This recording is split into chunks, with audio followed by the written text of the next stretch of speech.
Forehand drop shot? Most guys use the drop shot as a trick, like a surprise move. But for Alcaraz, it's a core part of his game. He'll be hammering forehands from the baseline. Speed, pace, everything looks like he's about to unleash. Then out of nowhere, the disguise kicks in, his wrist softens, and he just kills the pace with a perfect feathered drop shot. This is what makes him different. He doesn't just play the shot when he's in trouble, he plays it as an offense, as a plan. He sets you up with power, then he flips the script with touch. The transition is seamless. One rally you're sprinting side to side, the next second you're charging forward, completely exposed. It's not even just clay either. He brings it out on hard courts, even grass. And the best part is how confidently he uses it in tight moments. Match points, break points. He's not afraid to pull the drop shot because he knows it's part of his DNA as a player. That's what makes it a signature shot. Other players use it. Alcaraz owns it. Skyhook?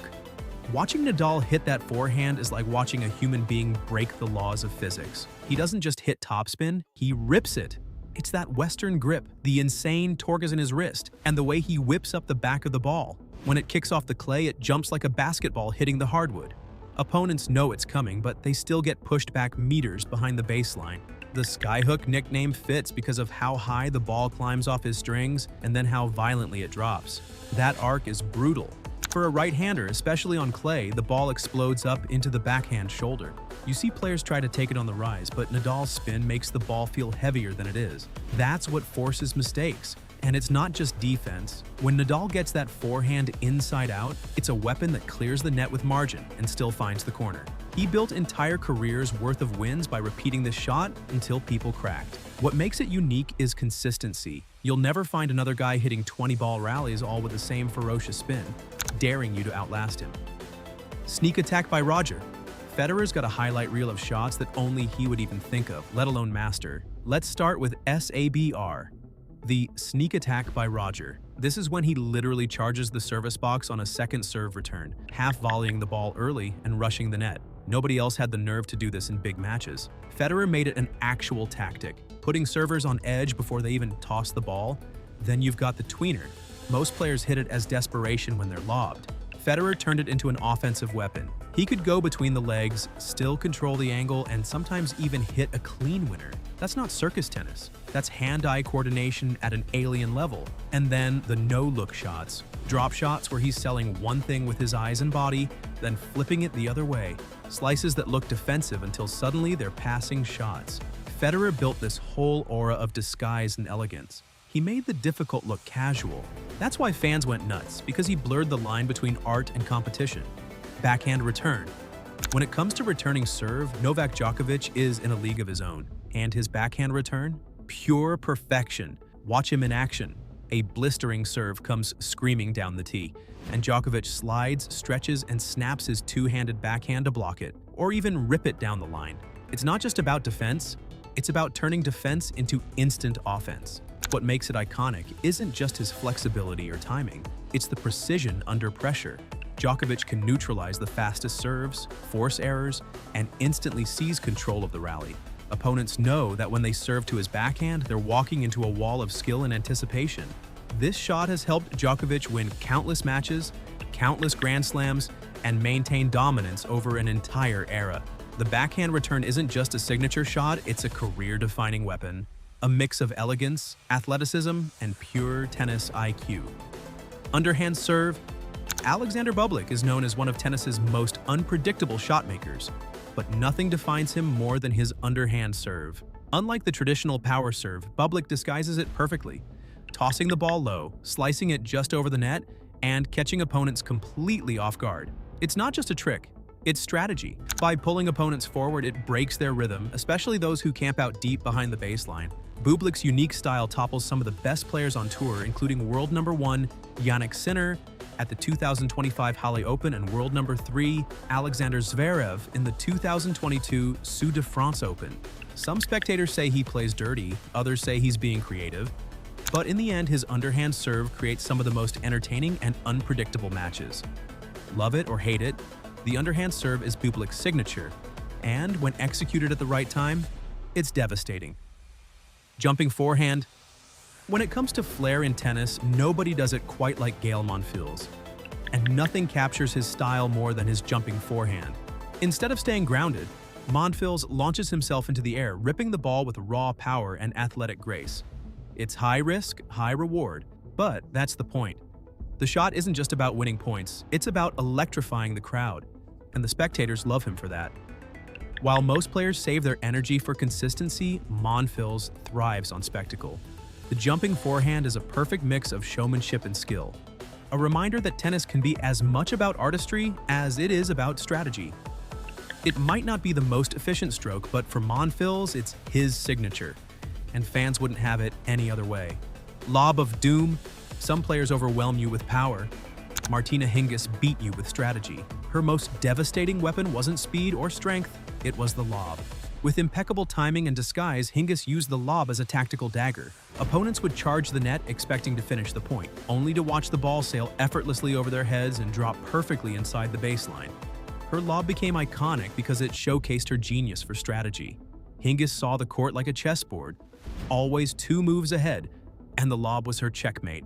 In an era dominated by power hitters, Hingis reminded the world that touch, finesse, and placement could still conquer brute force. Her lobs frustrated rivals, thrilled fans, and carved her identity as one of the most cerebral players in tennis history. Massive serve. In tennis, the most important shot is the serve, and nobody has more famous serve than Andy Roddick. Roddick's serve wasn't just powerful, it was a weapon of mass destruction. Clocked as high as 155 miles per hour, it set records and left opponents guessing whether the ball was coming flat, wide, or with a kick that jumped over their shoulders. What made it iconic wasn't just the speed, it was the disguise. With a short, explosive motion, Roddick gave almost no clue where the ball was headed until the very last moment. That unpredictability, combined with his raw power, made breaking his serve one of the toughest tasks in tennis. His entire game flowed from it. Quick points, free aces, and relentless pressure. It was the shot that carried him to the 2003 US Open title and kept him in the top 10 for nearly a decade. Even today, players and fans still talk about Roddick's serve as one of the most feared in tennis history. A reminder that sometimes one shot can define an entire career. Swinging volley. Martina Navratilova didn't just play tennis, she reinvented it. And the shot that symbolized her fearless style? The swinging volley. Traditionally, volleys were short, compact, and defensive. But Navratilova broke the rules. She attacked the ball midair with a full swing, turning a volley into an outright winner. This shot became iconic because it embodied her aggressive style. Navratilova lived at the net, intimidating opponents with relentless pressure, and the swinging volley made her even more dangerous. It wasn't just flair. It changed the game. She paved the way for future generations of women to bring power and athleticism into their net play. Navratilova's swinging volley wasn't just a shot. It was a statement that women's tennis could be every bit as explosive as the men's. The slam dunk. Pete Sampras was known for his cool demeanor and lethal serve, but when it came to highlight reel shots, nothing topped his flying overhead, often nicknamed the slam dunk. Picture this. An opponent lobs the ball high, thinking they've escaped danger. But Sampras sprints back, leaps into the air, and hammers the smash mid-flight with perfect timing. It wasn't just a defensive shot, it was an exclamation point. The beauty of the flying overhead was in how effortlessly he made it look. Sampras didn't just hit the ball, he attacked it, turning a desperate scramble into a statement of dominance. The crowd loved it, commentators gasped, and opponents knew if you lobbed Sampras, you were gambling big. While his serve built his legacy, the flying overhead gave it flair. It's the shot that reminded everyone that beneath his calm exterior, Sampras had the athleticism and explosiveness to electrify any court. Even today, when you see that leaping smash replayed, you know, you're watching one of the purest expressions of power and elegance tennis has ever seen. Drop volley. John McEnroe wasn't just a champion, he was an artist with a racket. And no shot captured his genius better than the drop volley. While most players hammered volleys deep, McEnroe had the courage and the touch to take the pace off the ball completely. With the softest hands in tennis, he could let the ball float and die just inches past the net. This wasn't just a shot, it was deception. Opponents braced for a rocket, only to see the ball trickle out of reach. It left crowds gasping, commentators shaking their heads, and rivals utterly frustrated. McEnroe's drop volley turned net play into poetry. It proved that in a sport built on power and precision, sometimes the quietest touch is the deadliest weapon. Even today, decades later, his drop volley is remembered as one of the most iconic shots in tennis history. Pure feel, pure artistry, pure McEnroe. Dive volley. When you think of Boris Becker, you think of raw power, fearlessness, and one unforgettable move, the dive volley. Becker burst onto the scene at Wimbledon in 1985, just 17 years old, diving across the grass like a football goalkeeper. He didn't just hit volleys, he threw his entire body at them. The dive volley became iconic because it symbolized Becker's reckless courage. No one had seen a champion lay it all out on the court like that. It electrified fans, inspired a new level of athleticism, and made net play look like a full-contact sport. Becker's dives weren't just for show. They won him points, titles, and the respect of an entire generation. His commitment to the shot changed how players thought about sacrifice and hustle. Today, every highlight reel of Wimbledon still replays those gravity-defying moments. Inside-out heavy forehand. Now, Lendl didn't have the flair of Federer or the whip of Nadal. But what he had was a forehand that crushed opponents. The inside-out version became his trademark. He'd set up points with footwork that opened his body, then hammer the forehand diagonally into the opponent's backhand corner. Over and over, relentless. It wasn't just pace, it was that heavy topspin that forced people deep and wide, opening up the rest of the court. If you watch his matches, you'll notice that he almost engineered rallies just to run around his backhand. That's how committed he was to making the inside-out forehand his weapon. And it changed the sport. Suddenly, everyone realized you could dictate with that pattern. Run around, crush it inside out, and control the rally. Today's power baseliners owe part of their playbook to what Lendl made routine. His forehand wasn't just a stroke, it was a game plan in itself. High-rising topspin forehand. Borg's forehand is almost underrated today because players now hit with even more spin. But in his time, it was revolutionary. He was one of the first to really lean into the high-rising topspin forehand. With that two-handed backhand and looping forehand, he could rally opponents into exhaustion. The ball came off his strings and jumped higher than people were used to. It was particularly brutal on clay.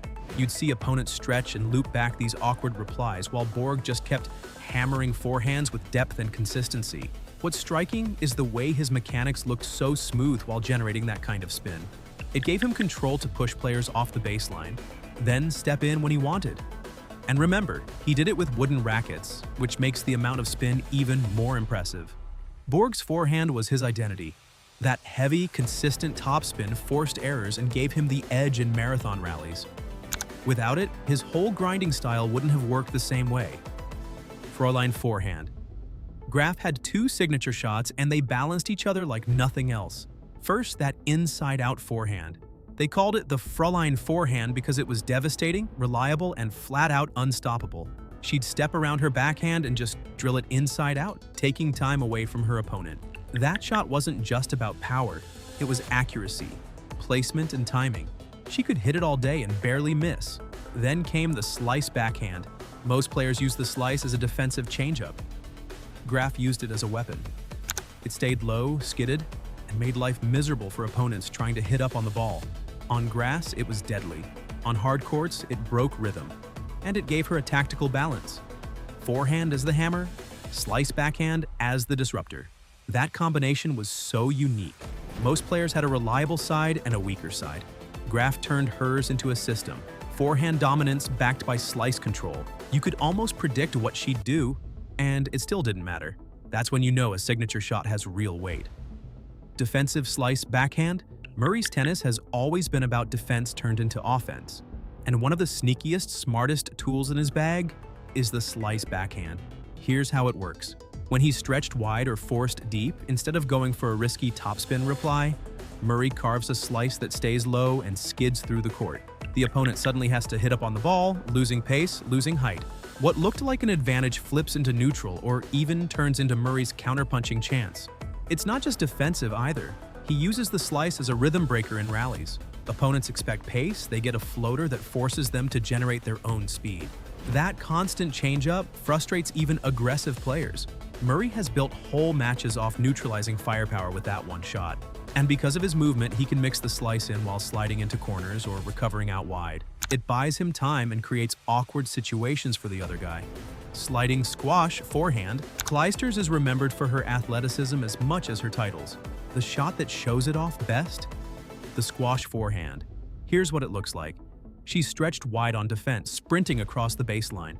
Instead of just shoveling the ball back, she lunges, drops into a near split, and flicks a forehand with her wrist, almost like a squash player would. The ball skids low, fast, and deep, and suddenly she's neutralized what should have been a winner against her. It's not just survival. That squash forehand often turned defense into a counterattack. Because she timed it so well, she could redirect pace and even find angles from impossible positions. And the sliding split? It became a trademark image. Fans still picture her stretched out across the court, hitting winners from positions that looked impossible. Even on hard courts where sliding is tougher, she made it work. That squash forehand showed off her flexibility, balance, and fight. Disguised forehand. Jabeur has built her entire reputation on creativity. Her signature move is simple but deadly, the disguised drop shot. And she does it from both wings, forehand and backhand. Most players give away the drop shot with their setup. Not Jabeur. She'll be rallying with pace, everything looks normal, and at the last second she takes all the speed off and cuts the ball short. Opponents are left sprinting forward, usually too late. The disguise is everything. She sells the topspin, then flips the grip and caresses the ball.